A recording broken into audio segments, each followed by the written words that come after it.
গণপ্রজাতন্ত্রী কঙ্গোতে শিশু নির্যাতনের হার বৃদ্ধি পাওয়ায় সৃষ্টি হয়েছে ব্যাপক চাঞ্চল্য। পূর্ব ডিআর কঙ্গোতে গেল 2 মাসে প্রতি আধা ঘন্টায় একজন শিশু ধর্ষণের শিকার হয়েছে বলে তথ্য প্রকাশ করেছে জাতিসংঘ।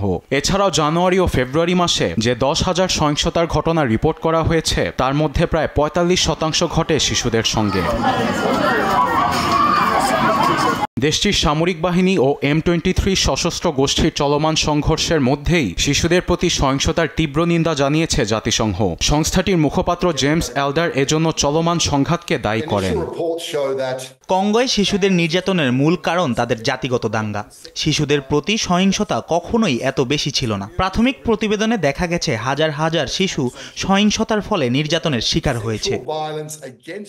1994 সালে রুয়ান্ডার গণহত্যার পর M23 গোষ্ঠী ও সরকারি বাহিনীর সহিংসতায় জর্জরিত হয়ে পড়েছে ডিআরসি। জানুয়ারিতে এ সংঘাত তীব্র হয় ও M23 যোদ্ধারা দ্রুত অগ্রসর হয়। ফলে ফেব্রুয়ারিতে পূর্বাঞ্চলীয় শহর গোমা এবং বুকাভু দখল করে নেয়। নিহত হয় কমপক্ষে 3,000 মানুষ।